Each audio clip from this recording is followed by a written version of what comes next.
اب رہی بات تعزیہ کا مسئلہ، تعزیہ جو ہے اس کا مسئلہ مختلف ہی ہے، اتنا میں بتاؤں گا، کنفیوز نہیں ہونا۔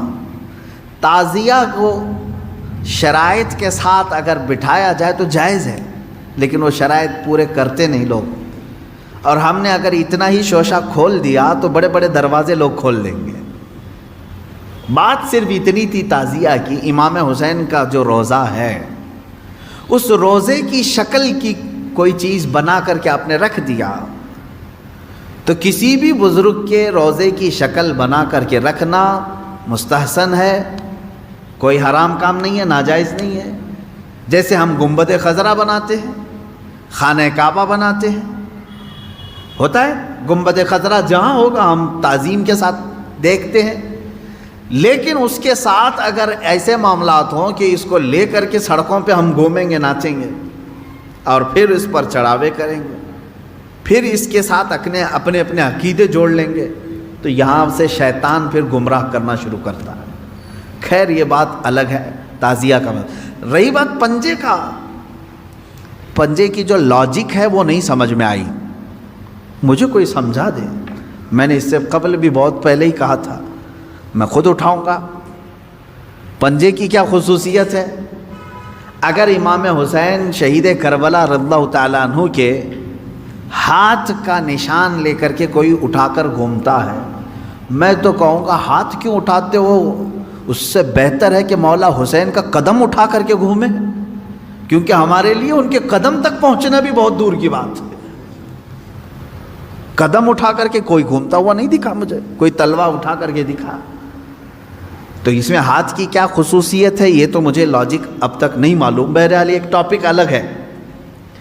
اس کے اندر جو خرافات آ رہی تھیں، اس کے ساتھ عورتوں مردوں کا ساتھ ملنا، گانے باجے ڈھول تاشے اور طرح طرح کے اس میں خرافات لے کر کے اس کو کہاں سے کہاں تک پہنچایا تھا۔ شروع کس لیے ہوا ہوگا معلوم نہیں، پہنچا کس کام کے لیے بہت دور چلا گیا۔ اب میں جو بات کہنے جا رہا تھا وہ یہ تھی کہ چند سالوں پہلے ہم نے دیکھا بہت خرافات ہو رہی ہے، ایک جگہ ہم نے کہا منع ہے، انہوں نے فوراً اس کو ختم کر دیا، نہیں کریں گے۔ ہاں میں نے کہا کہ ٹھیک ہے مولا حسین کے روضے کی شکل بناؤ، ہر گھر میں بنا کر کے رکھو، یاد کے لیے اچھا اپنے بچوں کو دکھاؤ کہ یہ مولا حسین کا روضہ ہے۔ ہم جیسے گنبد خضرا رکھتے ہیں اپنے گھروں میں، خانہ کعبہ رکھتے ہیں، امام حسین کا روضہ رکھنے میں کون سی دقت کی بات ہے؟ میں اتنا زیادہ مخالف نہیں ہوں اس چیزوں کا، رکھو آپ، پیتل کا بناتے بناؤ، تانبے کا بناتے بناؤ، سونے کا بناتے ہو بناؤ، اس میں حرج نہیں۔ ہم جس چیز کی مخالفت کرتے ہیں وہ خرافات و حرام کاریاں جس کو باہر سڑکوں پر کیا جاتا ہے، میں اس کا مخالف ہوں۔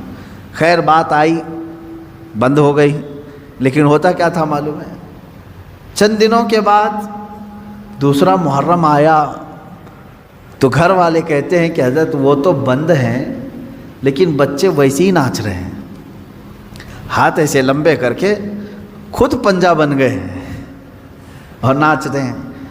تو میں اس چیز کو مثال میں اس لیے بتا رہا ہوں کہ بنی اسرائیل بچھڑے کی پوجا کرتے تھے، حکم آیا ان کے قتل کا، قتل بھی ہوئے، بچھڑا بھی مار دیا گیا، لیکن زمانے تک ان کے دلوں سے بچھڑے کی محبت گئی نہیں تھی۔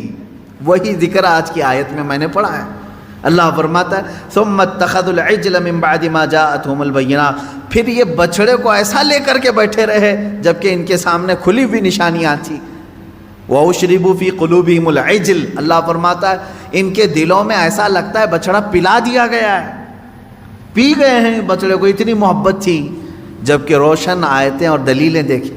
تو خلاصہ یہ ہے میرے عزیزو، کہنے کا مطلب کہ بعض چیزیں گمراہیاں ایسی ہیں جن کو چھوڑنے کے بعد بھی وہ کچوکے لگاتی رہتی ہیں، برے گناہ بھی ایسے ہیں جن کو چھوڑنے کے بعد وہ دوبارہ دماغ میں وسوسے ڈالتے رہتے ہیں۔ ان کاموں کو حتمی طور پر اپنے تصور میں بھی نہ آئے۔ اعوذ باللہ من شر الشیطان الرجیم کثرت سے پڑھیں، اعوذ باللہ من شر الشیطان الرجیم، من شر الشیطان الرجیم۔ اے اللہ میں پناہ مانگتا ہوں تیری مردود شیطان کی ان شرارتوں سے جو میرے دماغ میں ڈال رہا ہے۔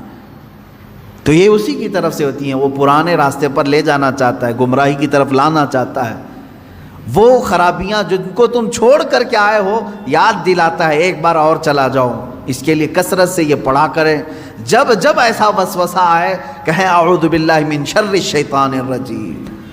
آج ہی صبح گناہ سے توبہ کیا، سوچا کہ نہیں کروں گا یہ گناہ، لیکن رات ہوتے ہی پھر خیال آیا ایک بار اور کر لوں، میں بتا رہا ہوں فوراً اس وقت یہ پڑھو اعوذ باللہ من شر الشیطان الرجیم۔ اے اللہ میں تو چھوڑ چکا تھا شیطان مردود، پھر مجھے لا رہا ہے وسوسے، میں تیری پناہ مانگتا ہوں مردود شیطان کی شرارتوں سے۔